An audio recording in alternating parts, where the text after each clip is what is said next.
Welcome to the Voice of America in Korean.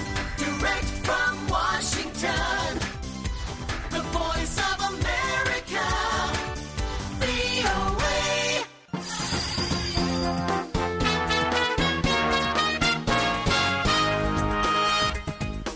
여러분 안녕하십니까? 여기는 미국의 수도 워싱턴에서 보내드리는 VOA 방송입니다. 지금부터 VOA 저녁 방송을 시작하겠습니다. VOA 방송은 매일 새벽 2시부터 3시까지, 그리고 매일 아침 4시부터 6시까지, 또 저녁 8시부터 자정까지 3차례 보내드립니다. VOA 방송은 객관적이고 공정하며 포괄적인 한반도와 미국 그리고 세계 소식과 함께 각종 정보와 교양, 오락 등 다양한 프로그램을 전해드리고 있습니다.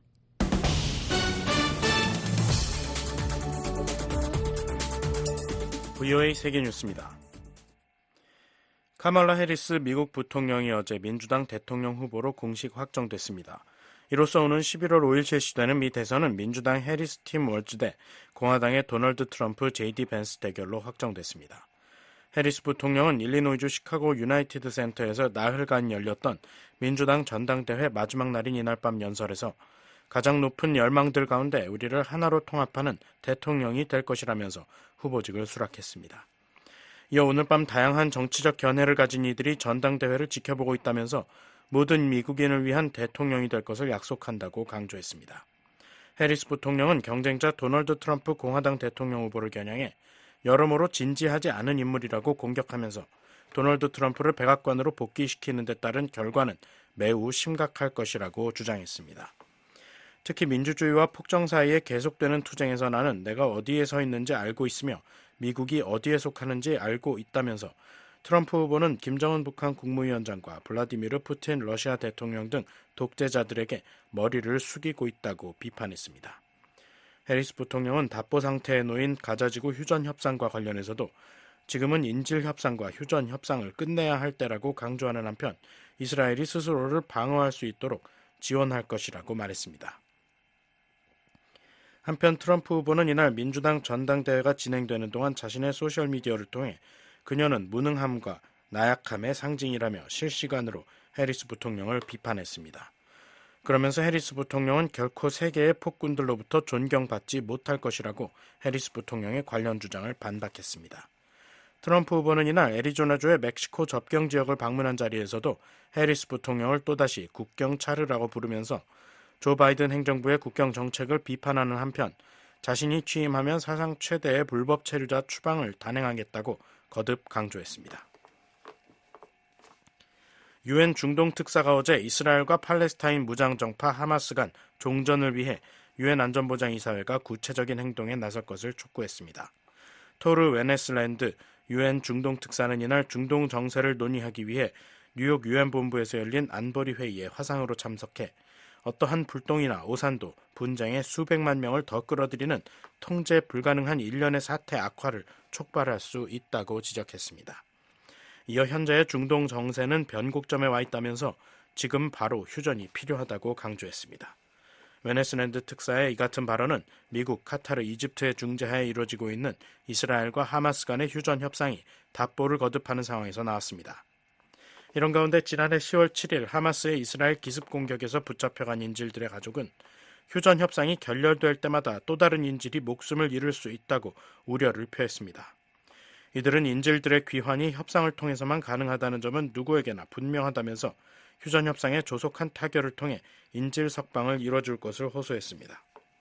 현재 가자지구에는 109명의 인질이 남아있으며 이 중 3분의 1은 사망한 것으로 추정된다고 로이터 통신은 보도했습니다.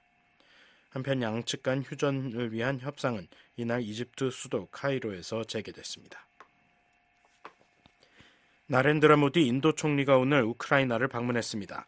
열차편으로 우크라이나에 도착한 모디 총리는 이날 볼로디미르 젤렌스키 대통령과 함께 수도 크이우의 마하트마 간디 기념비를 방문해 참배했습니다. 모디 총리는 이후 젤렌스키 대통령과 정상회담을 갖고 러시아와의 전쟁 상황 등 현안을 논의할 것으로 알려졌습니다. 인도 총리의 우크라이나 방문은 1991년 옛 소련으로부터 우크라이나가 독립한 이후 처음이라고 로이터 통신은 전했습니다. 모디 총리는 러시아의 우크라이나 불법 침공에 대해 중립적 입장을 유지해왔으며 지난달에는 러시아를 방문해 블라디미르 푸틴 대통령과 정상회담을 가졌습니다. 이런 가운데 우크라이나 해군은 이날 성명에서 흑해와 연한 러시아 크라스노다르 지역의 카브카즈 항에서 전날 선박 한 척을 파괴했다고 말했습니다. 이 여객용 선박은 러시아가 2014년 강제 합병한 크림반도에 연료와 무기를 전달하는 데 사용됐다고 우크라이나 해군은 주장했습니다.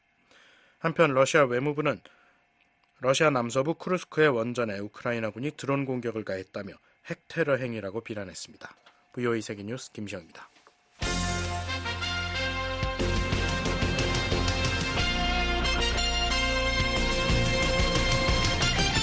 VOA News Today.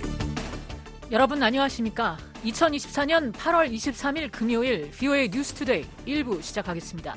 진행의 김영규입니다. 이 시간에 보내드릴 주요 소식입니다. 카멀라 해리스 미국 부통령이 민주당의 대선 후보 수락 연설에서 모든 미국인을 위한 대통령이 되겠다며 분열된 미국을 하나로 통합하겠다는 의지를 밝혔습니다.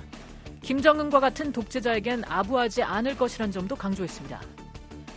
북한과 중국, 러시아가 인접한 중국 측 지대에 길이 나고 구조물이 들어섰습니다. 북한과 러시아가 최근 급속도로 가까워진 상황 속에서 일어난 변화라 더 주목됩니다. 김정은 국무위원장 집권 후 엘리트층 탈북이 크게 늘어난 것으로 나타났습니다. 북한 당국의 통제 강화로 탈북 민수가 줄었지만 한국 정부는 젊은 층의 탈북 비중 증가 등 새로운 경향에 주목하고 있습니다. 내일 북한 날씨는 전 지역 가끔 구름 많겠습니다. 한때 비 오는 곳도 있겠습니다.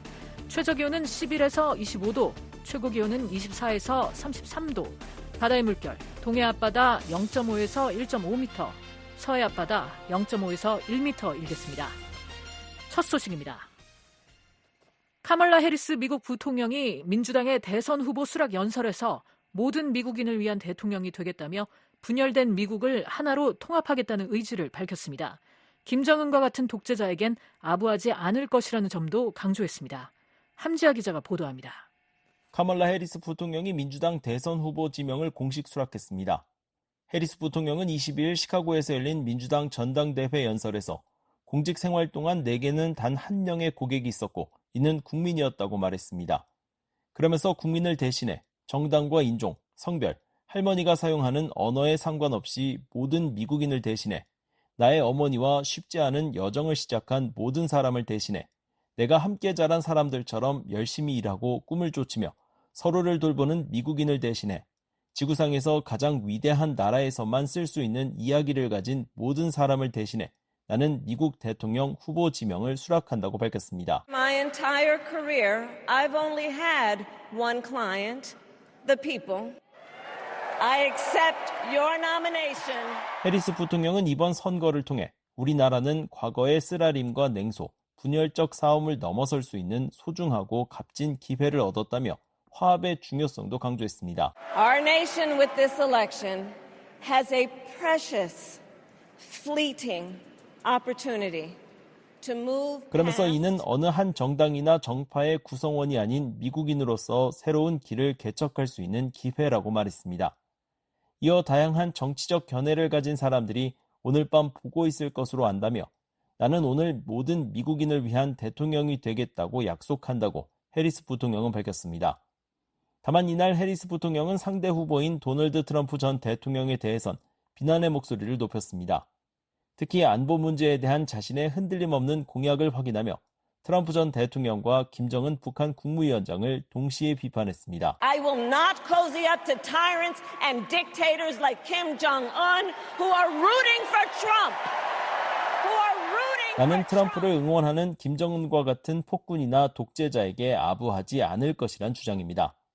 이어 김정은 등이 트럼프를 지지하는 이유는 그가 아첨과 호의로 쉽게 조종될 수 있다는 것을 알고 있기 때문이라면서 그들은 트럼프가 스스로 독재자가 되기를 원하기 때문에 독재자에게 책임을 묻지 않을 것이라는 것을 알고 있다고 말했습니다.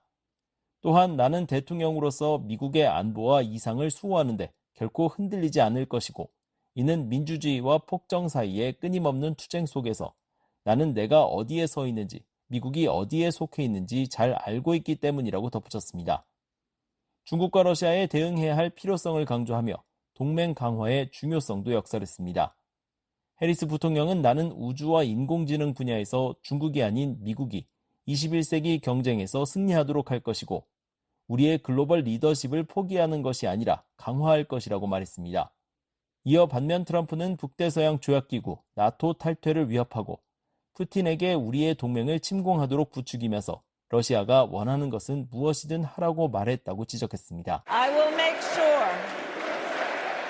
that we lead the world into the future on 그러면서 space 해리스 and 부통령 자신은 러시아의 우크라이나 침공 5일 전 볼로디미르 젤렌스키 우크라이나 대통령을 만나 침공 계획에 대해 경고하고 50개가 넘는 나라가 동원되도록 도왔다고 설명했습니다.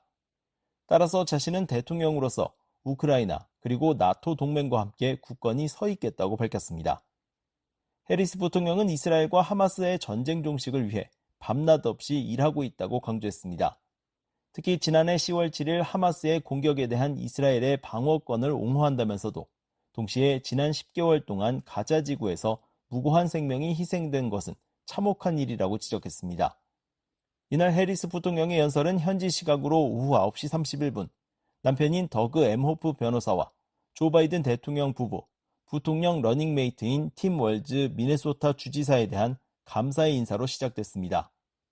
이어 2009년에 작고한 자신의 어머니 시아말라 고팔란과 유년 시절의 이야기 그리고 검사가 되기로 결심한 계기 등 공직에 진출하기 전까지의 삶을 청중들과 나눴습니다. 또한 해리스 부통령은 일자리 창출과 더불어 의료와 주택, 식료품 등 중산층의 비용 지출 절감, 사회보장제도 등에 대한 보호 문제 등을 연설문에 담았습니다. 이날 해리스 부통령의 연설은 약 37분간 진행됐습니다. 연설이 끝난 뒤에는 미국을 상징하는 파란색과 빨간색, 하얀색 풍선 약 10만 개가 행사장을 뒤덮었습니다. 앞서 트럼프 전 대통령은 지난달 18일 공화당 대선 후보 지명을 공식 수락했습니다. 트럼프 전 대통령은 이날 연설에서 우리는 함께 모든 인종과 종교, 피부색, 신념을 가진 시민을 위한 안전과 번영, 자유의 시대를 열 것이라고 말했습니다.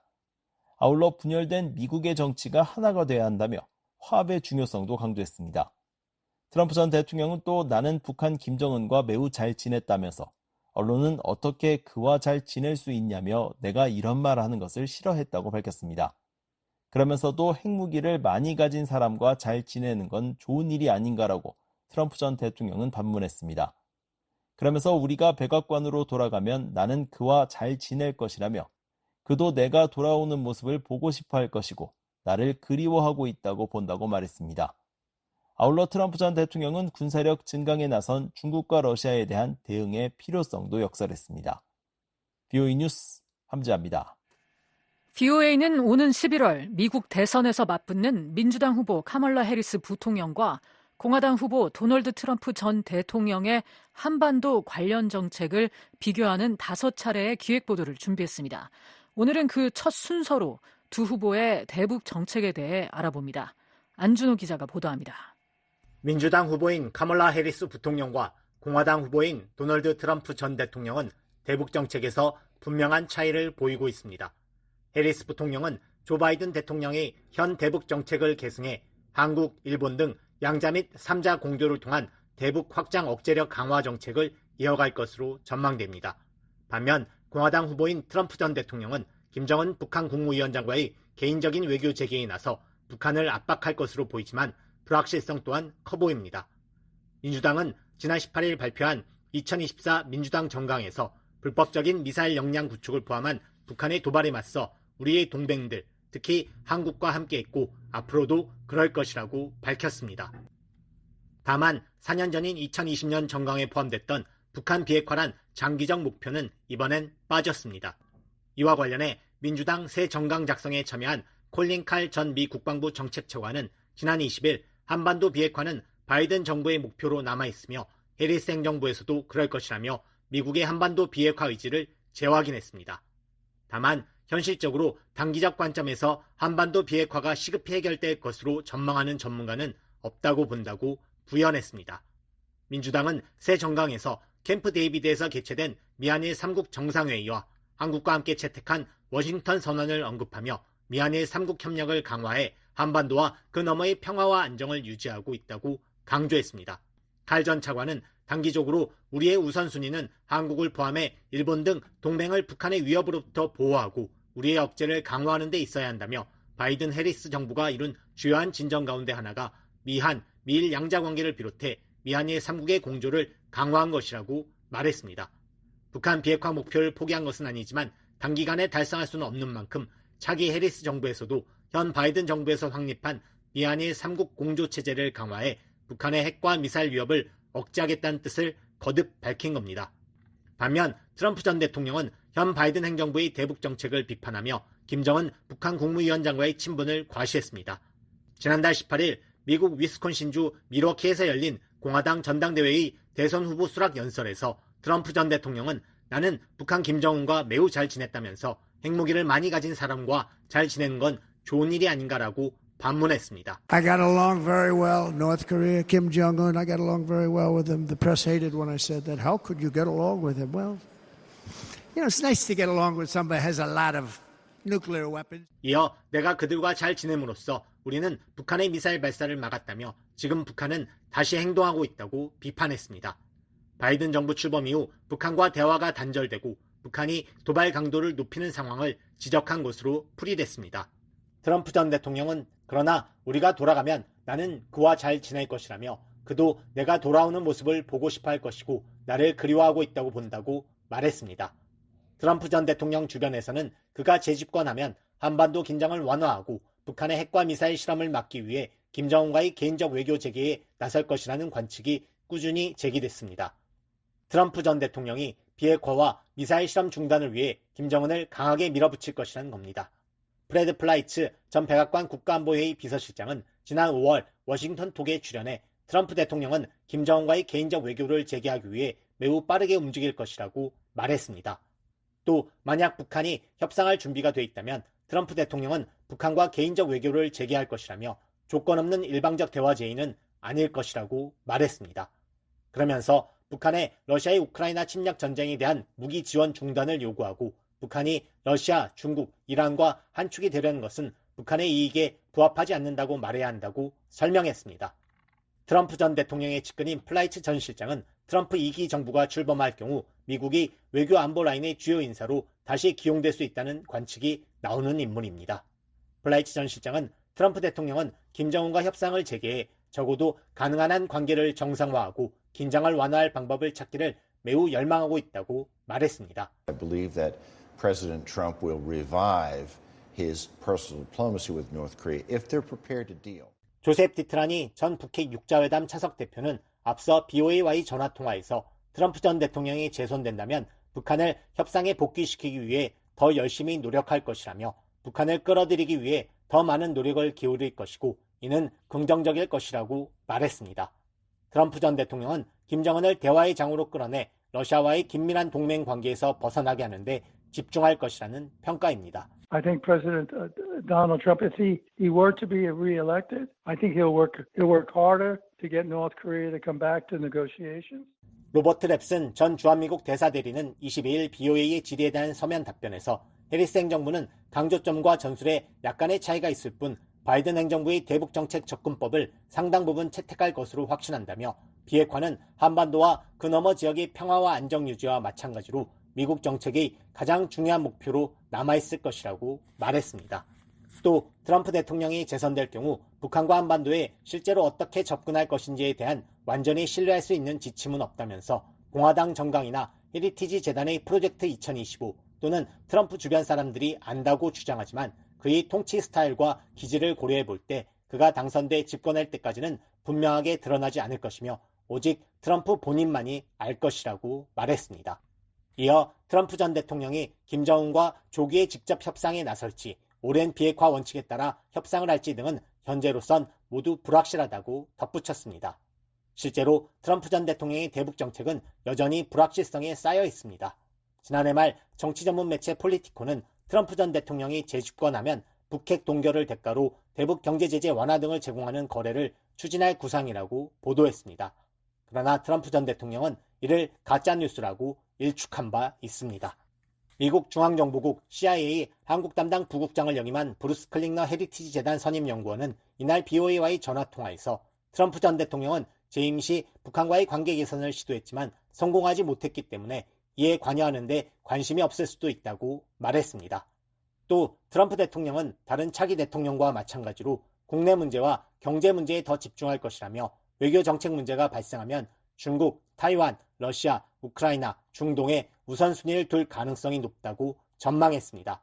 트럼프 전 대통령이 김정은과 잘 지낼 것이라고 말했지만 재집권할 경우 미북 정상회담을 통한 미북 관계 개선을 정책의 우선순위로 삼을 가능성은 크지 않다는 겁니다. President Trump, like any incoming president, would be more focused on domestic issues and economic issues. And when foreign policy issues arose, 클링너 선임 연구원은 해리스 행정부의 대북 정책은 바이든 행정부의 연장선상에 있을 가능성이 높다며 이는 북한의 유엔 결의와 미국법 위반에 초점을 맞춘 외교적 노력과 결합된 오랜 초당파적 대북 접근법과 일치한다고 말했습니다. 이어 미한일 3국의 군사관계 강화뿐 아니라 북한 인권 침해에도 초점을 맞추고 있다면서 또 한국과 일본에 지속적으로 화해를 촉구함으로써 양자 및 3자 안보 협력을 강화하고 있다고 진단했습니다. BOA 뉴스 안준호입니다. 오는 11월 치러지는 미국 선거가 70여일 앞으로 다가온 가운데 현직인 한국계 의원들도 선거운동에 총력을 기울이고 있습니다. 일부 선거구는 격전지로 꼽히지만 한국계 의원들은 현재 대부분 우세를 보이고 있습니다. 이종훈 기자가 보도합니다. 오는 11월 5일 대통령 선거와 함께 치러지는 연방 상하원 선거에 현직 의원으로서 출마하는 한국계 인사는 4명입니다. 공화당의 영킴 하원 의원과 미셸 스틸 하원 의원, 민주당의 메릴린 스트릭랜드 하원 의원은 모두 재선에 도전합니다. 특히 민주당의 앤디 킴 하원 의원은 한국계로서는 첫 연방 상원 의원에 도전합니다. 앤디 킴 의원은 21일 민주당 전당대회 무대에 올라 민주당 대통령 후보인 카말라 해리스 부통령에 대한 지지 연설을 했습니다. What I learned on January 6th is that all of us are caretakers for our great republic. 김 의원은 2021년 1월 6일 의사당 폭동 사건 때 건물에 남아 묵묵히 쓰레기를 치웠던 당시를 회상하고 내가 1월 6일에 배운 건 우리가 모두 위대한 공화국의 수호자라는 것이라며 우리가 노력해야만 이 나라를 치유할 수 있다고 말했습니다. 임기 중 부패 재판에 휘말린 민주당의 반 메넨데즈 전 상원 의원이 18년 동안 유지했던 뉴저지 연방 상원 의원직에 김 의원은 무난히 선출될 것으로 관측되고 있습니다. 뉴저지주는 1972년 이후 민주당이 선거에서 패배한 적이 없는 곳입니다. 각종 여론조사 지표에서도 김 의원은 공화당 후보인 호텔 사업가 커티시 바쇼를 앞서고 있습니다. 1982년 매사추세츠 보스턴에서 한인 이민자 1세대 부모 아래 태어난 42세의 김 의원은 뉴저지 남부 지역에서 성장기를 보냈습니다.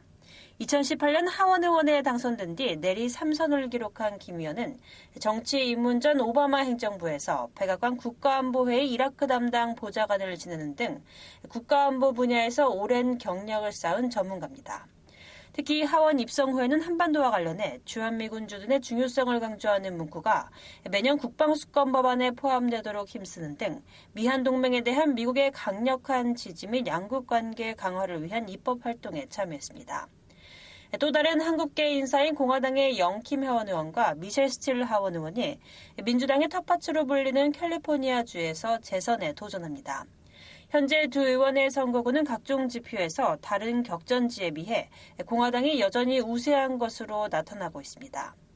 미 정치 분석기관 쿡 폴리티컬 리포트 여론조사 결과 스틸 의원이 민주당 후보인 변호사 데릭 트랑과 맞붙는 45선거구는 현재 공화당 우세로 평가되고 있습니다. 영킴 의원이 민주당 후보인 은퇴 소방관 조셉 케르와 겨루는 40선거구는 이번 선거에서 공화당 유력으로 관측됐습니다. 한국 인천 출신으로 1975년 미국으로 이주한 영킴 의원은 에드로이스 전 하원 외교위원장 보좌관 출신으로 현재 의회에서 한반도 외교안보 문제와 관련해 가장 활발하게 활동하고 있는 인사입니다. 특히 김 의원은 바이든 행정부 초기 국무 북한 인권 특사 임명을 촉구하는 데 앞장서고 북한 인권법 재승인 법안을 대표 발의하는 등 북한 인권 문제에도 큰 목소리를 내었습니다. 김 의원은 최근 국가안보를 주제로 한 본회의장 연설에선 블라디미르 푸틴, 시진핑 아야톨라, 그리고 김정은이 자유 및 민주주의의 일말의 희망을 없애기 위해 협력하면서 자유세계가 공격을 받고 있다며 억지력 강화와 동맹국가 신뢰 구축의 중요성을 강조하기도 했습니다. The free world is under attack as Vladimir Putin, Xi Jinping, the Ayatollahs, and Kim Jong-un. 각종 입법 활동에서 영김 의원과 자주 협력해온 스틸 의원은 서울에서 태어나 한국, 일본, 그리고 미국에서 성장했으며 하원 의원으로 당선되기 전 지역 공화당 정치에 수년간 몸담아 탄탄한 공화당 지지층을 형성하고 있습니다. 스틸 의원은 특히 한반도 문제와 관련해 미국 이산가족 상봉 문제에 진전을 내기 위한 입법 활동에 적극적으로 참여했습니다. 워싱턴주 첫 한국계이자 흑인 여성 의원이라는 타이틀을 가진 스트링랜드 의원이 재선에 도전하는 워싱턴주 10선거구는 이번 선거에서 민주당이 유력한 것으로 평가되고 있습니다. 워싱턴주는 정당과 관계없이 예비선거에서 득표율이 많은 2명의 후보를 본선거에 보내는데 지난 6일 예비선거에서 스트링랜드 의원은 54.4%의 득표율을 기록했습니다. 스트링랜드 의원은 당시 예비선거에서 득표율 27.8%를 얻은 엔지니어 출신의 공화당 소속 돈 휴액과 11월 선거에서 맞붙게 됩니다. 미군인 흑인 아버지와 한국인 어머니 사이에서 태어난 스트링랜드 의원은 재향군인 관련 입법 활동에 적극적으로 참여했습니다. 스틸 의원은 한반도와 관련해서 미한동맹의 중요성을 강조하는 각종 결의안과 함께 한반도 평화법안의 공동 발의자로 참여한 바 있습니다. VOA 뉴스 이조은입니다. 북한과 중국, 러시아가 인접한 중국 측 지대에 길이 나고 구조물이 들어섰습니다. 북한과 러시아가 최근 급속도로 가까워진 상황 속에서 일어난 변화라 더 주목됩니다. 함재하 기자가 보도합니다. 북한과 러시아 국경과 맞닿아 있는 중국 측 접경지대에서 큰 변화가 관측됐습니다. 플래닛랩스가 두만강변 중국 최동단 지점을 촬영한 최근 위성사진을 살펴보면 과거 숲으로 우거진 지대에 길이 만들어지고 길 중간중간엔 흙바닥으로 된 공터가 형성돼 있습니다. 길과 연결된 공터는 총 9곳으로 이 중 3곳에는 건물 혹은 구조물로 보이는 물체가 들어서 있습니다. 길은 한 지점을 출발해 같은 곳으로 되돌아오는 긴 타원형 모양이고 그 길이는 약 1.6km입니다. 변화가 관측된 이 지대는 남쪽으로 두만강과 그 너머 북한 영토를, 북쪽으로 러시아 핫산 지역을 두고 있습니다. 마치 북한과 러시아 영토 사이를 길게 찔러 들어간 모양을 하고 있는 지대인데 이번에 우주에서 보일 만큼 선명한 길과 구조물이 식별된 것입니다. 이곳에 처음 길이 난 시점은 지난해 7월입니다. 이후 6개월 넘게 공사가 계속돼 현재의 모습을 갖췄습니다. 이 길이 시작되는 지점에는 방천 전망대가 있습니다. 북한과 러시아를 한눈에 볼 수 있도록 중국이 설치한 일종의 관광시설입니다. 과거엔 방천 전망대가 사실상 이 일대에서 최동단 지점의 역할을 했지만 이제는 북한과 러시아 국경과 더 가까운 곳까지 사람 혹은 차량의 진입이 가능하게 된 것입니다. 다만 이곳에 일반인의 출입이 가능한지는 알려지지 않았습니다. 현재로선 중국이 무슨 용도로 길을 내고 그 위에 구조물을 세웠는지는 불분명합니다. 길의 시작과 끝 지점이 방천 전망대란 점에서 관광객들이 좀 더 북러 접경 지역 깊숙한 곳으로 들어갈 수 있도록 길을 낸 것일 수 있습니다. 또 길이 만들어진 지대의 북쪽과 남쪽이 각각 러시아와 북한 땅이라는 사실로 미뤄본다면 국경 경비를 더 강화하기 위한 조치일 가능성도 있습니다. 이곳에 변화가 포착된 작년 7월은 북한과 러시아가 협력을 강화한 시점과 맞물린다는 점도 주목됩니다. 이 지점의 강 맞은편은 지난해 북한과 러시아의 무기 거래 의혹이 제기됐던 두만강역입니다. 미국 백악관은 작년 초 북한과 러시아가 두만강역 화물 야적장에서 탄약 등을 거래했다며 화물 열차가 찍힌 위성사진을 공개한 바 있습니다. 전문가들은 중국이 이 일대를 오랜 기간 한반도 동해로의 진출 통로로 활용하려 했다는 사실에 주목했습니다. 북한 경제 전문가인 브래들리 뱁슨 전 세계은행 고문은 20일 BOA와의 전화통화에서 라진 일대는 중국과 러시아 모두 북한 측 항구를 다시 활용하려는 관심 지역으로 다시 부상하고 있다고 말했습니다. The Ranjin area is all of a sudden re-emerging as an interesting area where there's a motivation. 그러면서 블라디미르 푸틴 러시아 대통령과 시진핑 중국 주석은 중국 선박이 강을 통해 바다로 나가고 또 이를 통해 중국의 무역이 더 개방될 수 있도록 하는 방안에 합의하는 등 중러 사이엔 여러 아이디어가 나오고 있다고 덧붙였습니다. 중국은 동중국해, 남중국해를 통해서만 바다로 연결되는 나라로 현재 한반도 동해상으로 진출할 수 있는 길은 북한과 러시아에 의해 막혀 있습니다. 하지만 뱁슨 전 고문은 중국이 두만강을 통한 수로 확보를 위해 러시아와 협의를 했다는 설명입니다. 실제로 중국은 지난 2021년 두만강 한 지점에 선박이 정박할 수 있는 시설을 만들었습니다. 이번에 변화가 관측된 곳에선 불과 약 800m 떨어져 있어 이 둘 사이의 연관성에도 관심이 쏠립니다. 뱁슨 전 고문은 중국이 실제로 한반도 동해 바다로 나가기 위해선 북로 사이에 연결된 철교 아래로 선박 통행을 가능하게 해야 한다고 말했습니다. 이어 이는 실용적이고 공학적인 질문이 될 것이라며 북한을 포함한 3국이 해법을 찾기 어렵지 않은 사안이라고 덧붙였습니다. 한반도 전문가인 데이비드 맥스웰 아태 전략센터 부대표는 21일 BOE에 라진항은 남북한과 중국, 러시아 3국의 효율적인 내륙 교통망과 연결될 경우 동북아의 경제 중심지이자 글로벌 해운 접근성을 제공할 수 있는 잠재력을 가지고 있다며 이번에 포착된 움직임에 주목했습니다. 다만 중국의 군사적인 측면에서 이 지역을 주목해야 하느냐는 질문에는 현재 중국의 역량이나 정치적 여건상 중대한 전략적 이점을 제공할 수 있다고는 생각하지 않는다고 답했습니다. 그러면서 북한이 중국 군함의 접근을 허용하지 않을 가능성과 중국 내 육상 교통 인프라와의 연결이 여의치 않다는 점을 주요 이유로 꼽았습니다. 맥스웰 부대표는 이 지역에서의 변화가 어떤 것을 의미하는지 정확히 알 수 없다면서도 단지 탈북자를 감시하기 위한 순찰로일 수 있다고 추정했습니다. BOE 뉴스 함지아입니다. 캠프 데이비드 정상회의 1주년을 맞아 미국 국제개발처장이 3국의 개발협력 진전을 높이 평가했습니다. 우크라이나와 아프리카 등지에서 보건과 에너지 지원에 함께 나서는 한국과 일본이 미국의 필수적인 파트너라고 강조했습니다. 조은정 기자가 보도합니다. 서만사 파워 미 국제개발처 USAID 처장은 21일 이번 주 우리는 캠프 데이비드 미한일 정상회의 1주년을 맞아 우리가 이룬 진전을 기념하고 이를 바탕으로 전 세계의 자유, 평화, 번영이라는 공동의 가치를 지속적으로 발전시킬 수 있는 방법을 모색한다고 밝혔습니다.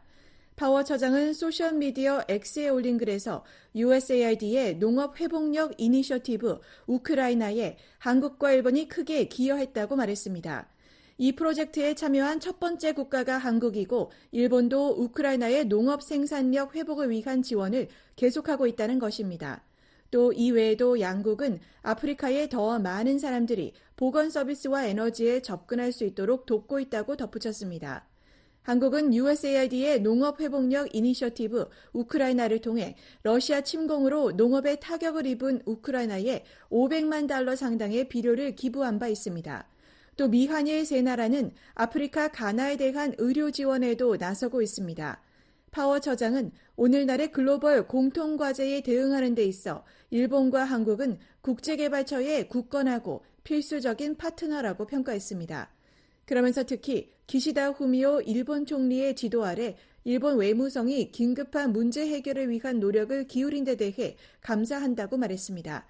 미한일 정상은 지난해 8월 캠프 데이비드에서 채택한 공동성명에서 개발정책 공조를 심화하기 위한 구체적인 논의를 진전시키기 위해 10월로 예정된 3국 간 개발정책 대화를 환영한다고 밝혔습니다. 이어 10월에 미국 하와이 호놀룰루에서 고위급 개발 인도 지원 정책 대화가 열렸으며 차기 정책 대화는 오는 2025년 한국에서 개최될 예정입니다. 필립 골드버그 주한 미국 대사도 지난 17일 캠프 데이비드 정상회의 1주년을 맞아 미한일 협력에서 우리가 이룬 진전에 대해 생각하게 된다며 이 여정은 자유롭고 안전하며 번영하는 인도태평양에 대한 공동 비전을 구축하고 있다고 말했습니다.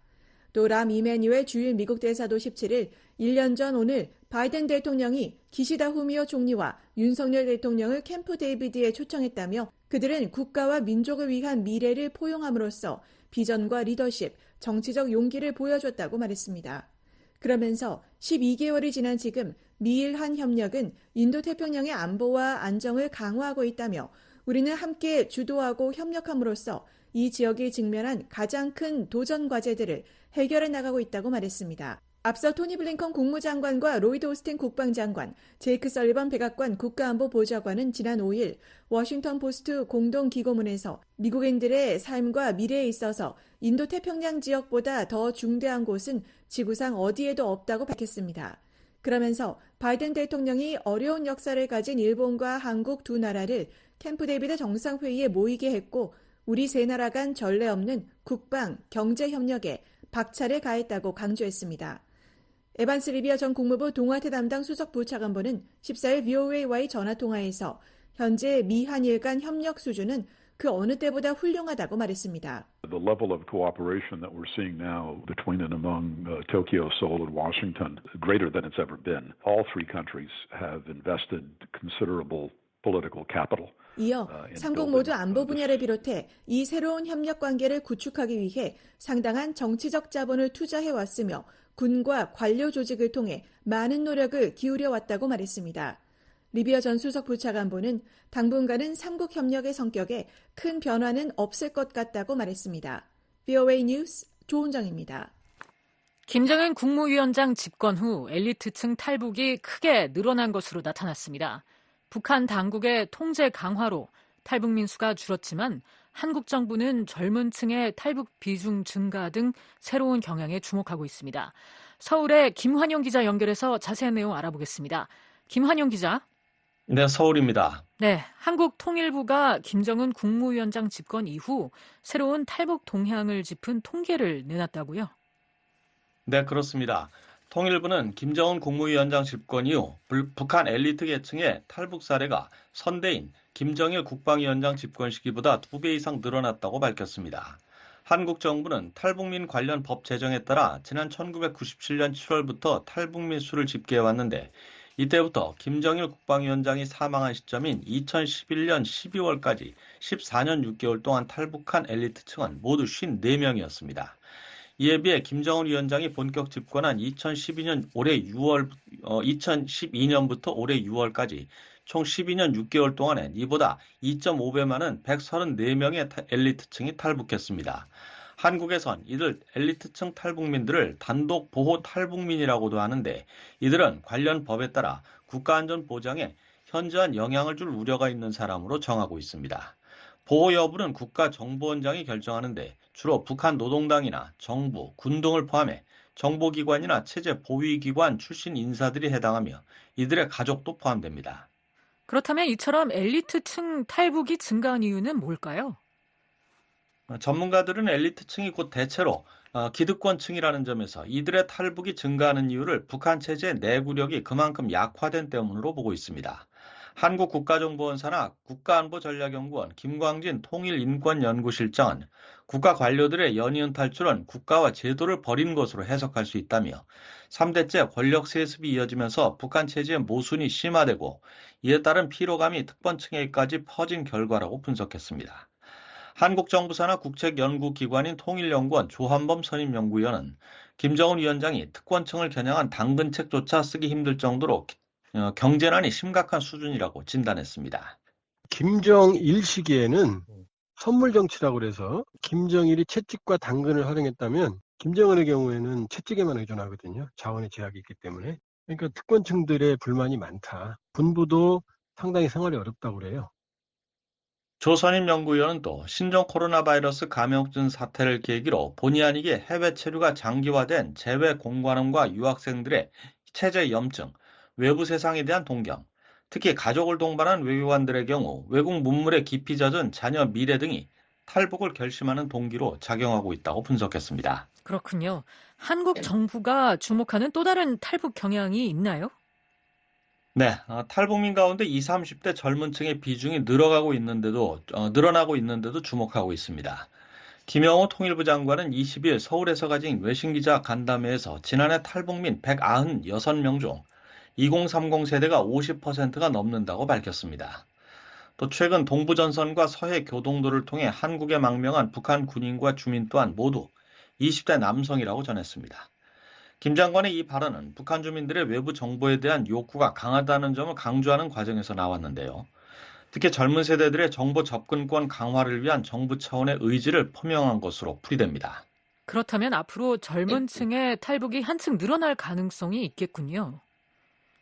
네, 그런 전망을 내놓는 전문가들이 있습니다. 미국의 인권재단인 휴먼 라이츠 파운데이션 이성민 한반도 담당 국장은 최근 탈북 경향의 특징 중 하나가 생존에 급급해서 탈출하기보다는 정보 습득과 준비 과정을 거친 기획성 탈북이 늘어나고 있다는 점이라고 말했습니다. 이 국장은 이미 한국에 나와 있는 3만 명이 넘는 탈북민들이 북한의 가족들과 자주 연락하면서 한국 내 사정을 자세히 전하기 때문에 한국에서 적응이 어려운 고령층에 비해 젊은 층이 탈북에 더 큰 관심을 갖는 경향을 보이고 있다고 말했습니다. 한국에 오면 나이가 계신 분들 정착을 굉장히 어려워하시는 분들이 많잖아요. 그 탈북 권유를 안 하는 경우가 좀 많이 봤거든요. 그리고 젊은 경우, 예를 들면 사촌이나 젊은 형제나 이런 경우는 많이 권유하는 경우가 있고, 또 다른 하나는 지금 탈북이 굉장히 어려워졌잖아요. 비용도 높아지고. 그래가지고 정말 이게 탈북을 선택하는 것도 젊은 친구들 권유하는 그런 추세인 것 같아요. 조한범 선임연구위원은 지난해 탈북한 한 청년의 경우 한국 당국과의 탈북 후 첫 조사에서 북한에서 보다만 한류 드라마를 마저 보고 싶다고 할 정도로 북한의 이른바 MZ세대는 기성세대와는 판이한 외국 문화에 매우 민감한 세대라고 말했습니다. 그렇군요. 한편 한국 내 탈북민들의 미디어 활동이 활발해지고 있다는 조사 결과가 나왔다고 하던데 어떤 내용인가요? 네, 통일연구원 조현정 부연구위원이 최근 연구원 홈페이지를 통해 발표한 보고서 내용인데요. 탈북민 출신인 조 부연구위원은 보고서에서 탈북민들의 북한 인권 증진 활동이 다양한 미디어를 통해 이루어지고 있다고 밝혔습니다. 조 부연구위원은 특히 탈북민이 운영하는 유튜브가 2020년 이미 100여 개에 달했고 지금은 더 많을 것이라며 젊은 탈북민들이 시대 변화에 맞게 북한 실상을 전 세계에 알리는 데 큰 효과를 내고 있다고 평가했습니다.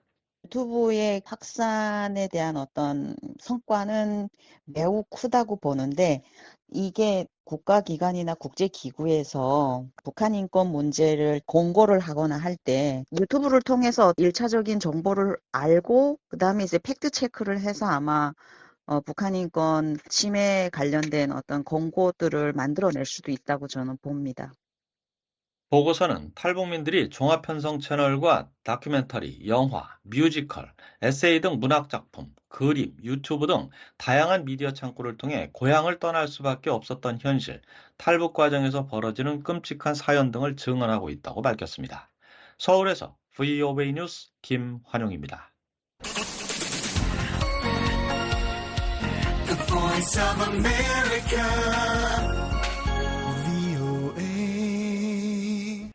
미국 국무부가 미국인들의 예외적인 북한 방문을 위한 특별 승인과 관련해 의견을 받고 있습니다.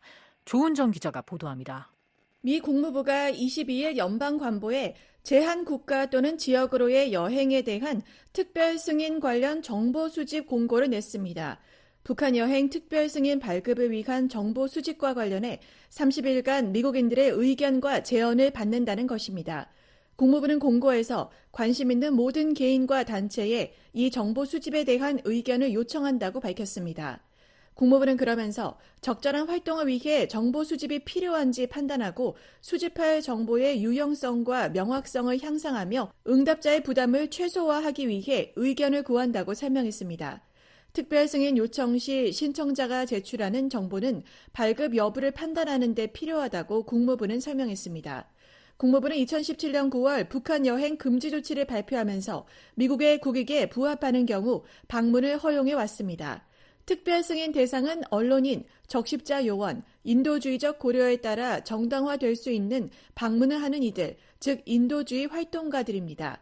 신청자들은 여행 예정일과 현지에서 자신의 역할, 여행이 국익에 부합하는 이유를 설명하는 진술서와 증빙 서류를 제출해야 합니다. 특히 복수방문 특별 승인을 신청하려면 지원자나 소속 단체가 과거 모니터링이 잘 된 중요한 인도주의 사업을 위해 북한을 여러 번 방문한 기록이 있어야 하고 향후 2년 동안 북한을 여러 번 방문해야 할 필요가 있음을 보여주는 문서도 제출해야 합니다. 복수방문 특별 승인을 받은 이들은 미국 여권을 사용해 북한을 여행할 때마다 최소 한 달 전에 여행 날짜와 목적을 상세히 기재한 내용을 제출해야 합니다. 앞서 국무부는 지난 8일 미국인의 북한 여행 금지 조치를 1년 더 연장한다고 발표했습니다. 기존 금지 조치가 이달 31일로 만료될 예정인 가운데 연장 조치는 오는 9월 1일부터 효력을 발휘한다는 것입니다. 국무부는 연방관보에 국무장관에 의해 연장되거나 취소되지 않는 한 2025년 8월 31일까지 유효하다고 밝혔습니다. 미국 정부의 북한 여행 금지 조치는 지난 2017년 9월 처음 시행됐으며 이후 1년씩 연장되고 있습니다. 국무부는 7년째 연장된 관련 조치에 대해 북한에서 미국인들이 체포되고 장기 구금될 수 있는 심각한 위험이 지속되며 이는 미국인들의 신체적 안전에 즉각적 위험이 되는 것으로 판단한다며 그 배경을 설명했습니다. 미국인 여행 금지 조치에 따라 특수한 목적으로 북한 방문을 원하는 미국인들은 국무부의 특별 승인을 받아야 합니다. 하지만 신종 코로나 방역을 이유로 북한이 2020년 초부터 국경을 봉쇄하고 있어 사실상 북한 여행은 불가능합니다. 제롬 소바주 전 유엔 개발기획 UNDP 평양사무소장은 최근 VOA와의 전화통화에서 북한이 미국의 인도주의 단체들에게 국경을 다시 개방할 것이라는 징후가 없다고 말했습니다. Not particularly relevant as long as the border is closed. But for the State Department to lift the 소바주 전 소장은 일부 비정부 기구 NGO들의 북한 여행 금지 조치 해제 요구와 관련해 북한의 국경 폐쇄를 거론하며 당분간은 적절한 논의 사안이 아니라고 말했습니다. VOA 뉴스 조은정입니다. 21세기 들어 핵실험을 한 유일한 국가는 북한뿐이라고 국제 핵실험 감시 기구가 비판했습니다. 안소영 기자가 보도합니다. 유엔 산하 포괄적 핵실험 금지 조약 기구 CTBTO의 로버트 플로이드 사무총장이 22일 전 세계에서 유일하게 북한만 국제사회의 핵실험 금지 노력에 동참하지 않고 있다고 비판했습니다. In 1996, the world said stop. A treaty was signed to end those tests once and for all. The comprehensive nuclear 플로이드 사무총장은 test. 오는 29일 지난 2009년 유엔이 지정한 국제 핵실험 반대의 날을 앞두고 공개한 영상 메시지에서 모든 종류의 핵실험을 금지하는 내용을 골자로 하는 포괄적 핵실험 금지 조약이 체결된 시기를 지적하며 1996년 마침내 전 세계가 핵실험 중단을 결정했다면서 2000년 이후 모두 북한에 의한 오직 6차례의 핵실험만 있었다고 지적했습니다. 북한은 지난 2006년 10월을 시작으로 2009년 5월과 2013년 2월, 2016년 1월과 9월, 2017년 9월에 걸쳐 6차례 핵실험을 진행한 바 있습니다. 플로이드 사무총장은 이어 핵무기 실험이 이루어지면 놀라운 CTBTO 기술이 지구 어디서든 거의 즉시 핵실험을 감지해 전 세계가 신속하게 알게 될 것이라고 말했습니다. 그러면서 핵실험에 나서는 국가들은 대가를 치르게 될 것이라고 경고했습니다. 안토니오 구테르스 유엔 사무총장도 국제 핵실험 반대의 날에 앞서 성명을 내고 핵실험 종식을 촉구했습니다. 구테르스 사무총장은 거의 80년 동안 전 세계 60여 곳에서 2,000여 회의 핵실험이 실시됐다며 이 같은 실험은 파괴의 유산을 남겼고 토지에 사람이 살 수 없게 만들었으며 인간에게 장기적인 건강 문제를 야기했다고 말했습니다. 그러면서 최근 핵실험 재개를 요구하는 목소리가 나오는 것은 과거의 끔찍한 교훈이 잊히고 무시되고 있음을 보여준다고 지적했습니다.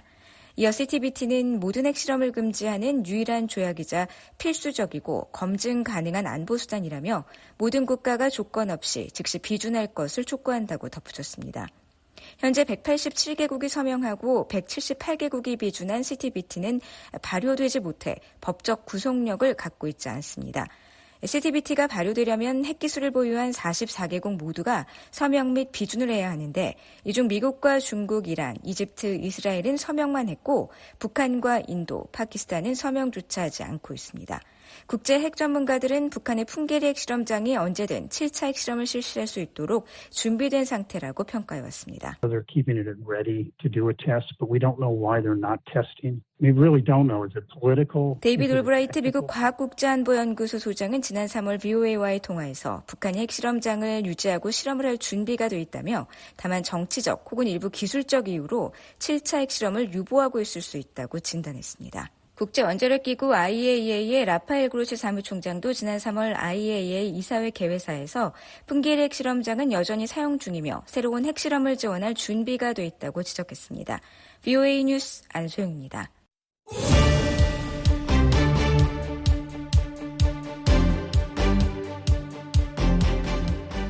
최근 미국 미디어에 등장한 주요 한반도 관련 기사들을 간추려드리는 코리아 인 더 뉴스입니다.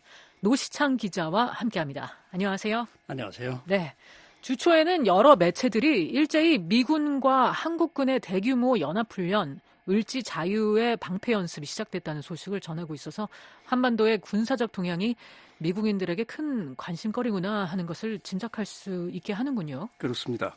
여러 신문, 방송, 정기 간행물들이 이 소식을 전하고 있는데요. 내용은 되게 비슷비슷합니다. 워싱턴 포스트는 19일 미한 양측이 북한에 증대하는 위협에 대응하기 위해 크게 확대된 올해 군사훈련을 시작했다고 전했습니다. 올해 훈련은 19일부터 22일까지, 그러니까 어제까지 계속이 되는데 작년보다 크게 늘어난 48회의 야외 기동 훈련이 실시된다고 보도했습니다. 이 신문은 또 윤석열 대통령이 19일 세계에서 가장 무분별하고 비이성적인 북한에 대응하기 위해서 군사적 준비 태세가 강화돼야 한다고 이번 훈련의 중요성을 말했다고 전했습니다. 정치 전문지인 폴리티코는 올해 훈련이 남북한 긴장이 고조되고 있는 상황에서 전개되는 반복 게임의 연속이라고 표현하고 있고요. 시사주간지 뉴스위크는 북한이 이 훈련을 미국의 핵전쟁 전주곡이라 비난했다고 보도했습니다. NBC TV는 북한이 연합훈련을 비난하면서 그렇기 때문에 자신들의 핵 무력 강화는 정당하다고 주장했다고 전했습니다. 네. 북한군 병사 한 명이 20일 휴전선 동부 비무장지대를 넘어서 기순했다는 소식도 여러 매체들이 보도하고 있네요. 네, 한국군 당국의 발표와 연합통신 보도를 인용한 소식들입니다. 로이터 통신은 북한 병사 한 명이 강원도 고성군 군사분계선을 넘어왔다면서 대부분의 탈북자들이 중국이나 제3국을 거쳐 한국으로 오는 데 비해서 휴전선을 넘어오는 건 위험하고 드문 일이라고 전하고 있습니다.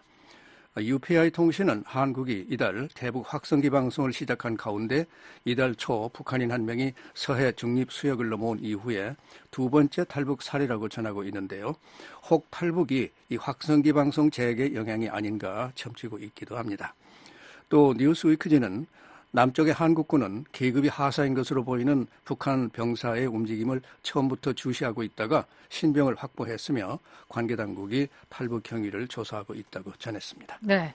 월스트리트 저널은 김정은이 모든 북한인들의 탈출을 막기를 원하지만 그게 작동을 하지 않는다고 보도했네요. 네. 주민들이 남한으로 탈출하는 걸 막기 위해서 김정은은 비무장지대에 새로운 경계망, 그러니까 철조망을 더 설치하고 전방 초소의 무장을 강화하고 지뢰를 더 매설하는 등의 조치를 서두르고 있지만 북한 주민은 언제나 어떻게든 새로운 탈출로를 찾아낸다고 전하고 있습니다. 지난 화요일 아침 발생한 최근의 탈북 사건도 바로 그런 놀라운 방식을 보여주는 예라는 것입니다. 또 현역 군인의 탈북은 5년 만에 처음이라고 전하고 있습니다. 네. 조 바이든 미국 대통령이 지난 3월 러시아, 중국, 북한 3국의 조율된 핵 공격에 대처하기 위한 극비의 새로운 핵무기 운용 전략을 승인했다고 뉴욕타임스가 보도했군요. 네, 이 신문은 새 지침이 앞으로 10년 동안 중국의 핵무기가 그 규모와 다양성 면에서 미국과 러시아를 능가할 것이라는 국방부의 판단이 나온 후에 나온 것이라고 전했습니다. 지금까지는 적대 세력에 조율된, 그러니까 코오디네이티드 된 핵 위협이 미국의 핵 무력을 능가한다는 가정이 요원한 일인 것으로 여겨졌지만 러시아와 중국의 동반자 관계가 부상하고 우크라이나와 싸우는 러시아에 북한과 이란이 재래식 무기를 제공하는 등 이런 추세에 따라서 워싱턴의 생각은 근본적으로 바뀌었다는 것입니다. 네, 새로운 문서는 내년 1월 20일 누가 미국의 차기 대통령으로 취임을 하든 그에게는 심각한 경고가 된다고 지적을 했군요. 그렇습니다. 이 신문은 차기 대통령이 불과 3년 전보다 크게 달라진 핵 상황을 맞게 된다는 것인데요. 도널드 트럼프 전 대통령은 북한 지도자 김정은과 세 차례 회담을 가진 후에 북한이 핵 계획을 포기할 것으로 믿었지만 실제로는 그 반대가 됐다고 지적했습니다. 또 북한이 소수의 핵무기를 갖고 있을 때는 그것을 미사일 방어망으로 막을 수가 있었지만 지금은 그 수준이 파키스탄과 이스라엘 수준으로 빠르게 접근하고 있다는 것입니다. 그것이 모스크바, 베이징과 조율된다면 큰 위협이 될 수 있다는 것이죠. 아직은 미국 대통령 선거전에서 핵도전이 토론의 주제로 떠오르지는 않고 있지만 정치생애 내내 핵확산 금지를 주창해온 바이든 대통령은 중국과 북한의 군사력 증대에 대해서는 공식 입장을 밝힌 바가 없고요. 또 그가 지원하는 카말라 해리스 민주당 대선 후보도 여기에 대해서는 아직 아무런 언급이 없다고 지적했습니다. 네. 한편 미국이 한국 전쟁 때 사망한 미군 유해 발굴 작업팀의 방북을 계속 허용하지 않아서 불만이다. 이 CNN 방송이 보도를 했네요. 네, 미 국방부 전쟁포로 실종자 확인국 DPAA의 켈리 맥키그 국장은 최근 북한이 어떤 형태의 대화에도 반응을 보이지 않고 있다고 답답한 상황을 털어놨다는 것입니다. 맥키그 국장은 CNN에 아직도 약 7,500명으로 추산되는 미군이 한국 전쟁 실종자로 돼 있고 그중에 5,300명이 유해로 있거나 살아있거나 어쨌든 북한에 있는 것으로 믿어진다고 전했습니다. DPAA 웹사이트에는 8만 1,500명의 미군이 한국전과 베트남전, 걸프전, 2차 대전, 기타 전선에서 실종된 것으로 집계되어 있습니다. 맥케이그 국장은 북한이 55구의 유해상자를 미군에 전한 지 약 1년 후인 2019년 이후 미국 정부의 대화 시도에 일체 응하지 않고 있다고 밝혔습니다. 2018년의 유해 송환은 당시 트럼프 대통령과 김정은 위원장의 싱가포르 회담 결과였습니다. DPAA는 그 후 줄곧 유해 신원 확인 작업을 진행해 왔지만 그것으로는 어쩌면 아직도 그곳에 살아있을지도 모르는 사랑하는 실종자들을 기다리는 가족들에게 대답을 주기에는 너무나 먼 이야기라고 맥키그 국장의 말을 전하고 있습니다. 네. 이번에는 한국 소식 잠깐 가보겠습니다. 한국 검찰이 대통령 부인 김건희 여사의 명품 백 사건에 무혐의 결론을 내렸다. 이런 소식도 전해지고 있네요. 네, 블룸버그 통신 보도인데요. 한국의 서울중앙지검 수사팀이 윤석열 대통령 부인 김건희 여사의 명품 가방 수수가 윤 대통령의 업무와 직접적인 관련이 없다고 결론을 내렸다고 전했습니다. 300만 원, 그러니까 미화 2,250달러짜리 핸드백을 선물한 김모 목사에게 그 대가로 특혜가 주어진 증거가 없다고 했다는 것입니다. 이번 사건은 지난 5월 김 여사가 명품 가방을 받는 동영상이 유포되면서 수사가 시작됐고 2022년 말 한국의 정치 폭풍을 불러왔다고 이 통신은 전했습니다. 야당인 민주당은 이번 검찰 결정을 비난하고 특검 수사를 통해서 진실을 밝혀야 한다고 주장했다고 이 통신은 전했습니다. 네. 이 외에도 미국이 한국에 아파치 헬리콥터 36대를 판매하기로 한 데 대해 북한이 지역 안보를 위협하는 도발적인 행동이라고 비난한 소식, 또 경기도 부천의 한 호텔에서 화재가 발생해 7명이 사망한 사건 등도 오늘 여러 신문 방송에서 볼 수가 있었죠. 자, 흥미로운 소식 하나 또 있습니다. 영어를 모국어로 사용하는 사람들이 어떤 외국어를 배우는데 가장 큰 어려움을 느끼는가 조사한 결과 한국어가 상위 4위로 올라 있어서 관심을 끌고 있네요. 이 광범위한 여행 관련 정보를 제공하는 미국의 온라인 매체 Far and Wide가 수많은 언어 중에 상위 25위까지를 조사 발표했는데요. 한국어가 네 번째로 배우기 어렵다고들 한다는 것입니다. 네. 배우기 어려운 언어 1위는 어느 나라 언어입니까? 중국 표준어인 만다린어입니다. 만다린어는 중국인 13억 명이 쓰고 있어서 세계에서 가장 많은 인구가 사용하는 말이기는 하지만 수천자에 달하는 한자를 배워야 하기 때문에 외국인에게는 극히 어렵다는 것입니다. 네. 그 다음이 아랍어입니다. 아랍어는 28가지의 글자를 갖고 있고 오른쪽에서 왼쪽으로 씁니다.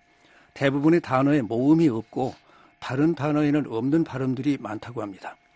3위는 일본어, 그리고 4위가 한국어입니다. 일본어도 간지라고 부르는 수천 개의 글자를 익혀야 하기 때문에 어렵다고 하고요. 네. 한국어가 배우기 어려운 점은 무엇이라 합니까?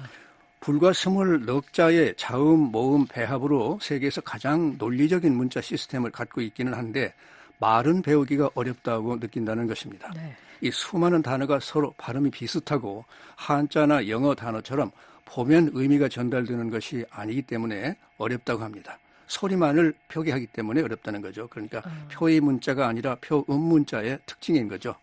문장 구성도 영어와 달라서 어렵다. 즉 영어는 주어, 동사, 목적어 순, 즉 나는 간다, 학교 이런 식인데 네. 한국어는 주어, 목적어, 동사가 다르다. 나는 학교에 간다 이런 순이어서 어렵다고 합니다. 네, 그만큼 한국어에 대한 관심도 많아졌다는 뜻이 될 텐데 그 외에 그러면은 10위권에 드는 어려운 언어들 어떤 게 있습니까? 네, 5위가 타이어, 6위 베트남어, 7위 힌디어, 8위 아이슬란드어, 9위가 헝가리어, 10위가 핀란드어 순으로 되어 있습니다.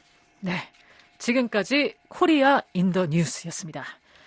지금까지 VOA 뉴스투데이 1부 보내드렸습니다. 잠시 후에는 VOA 세계 뉴스 뉴스투데이 2부가 방송되겠습니다.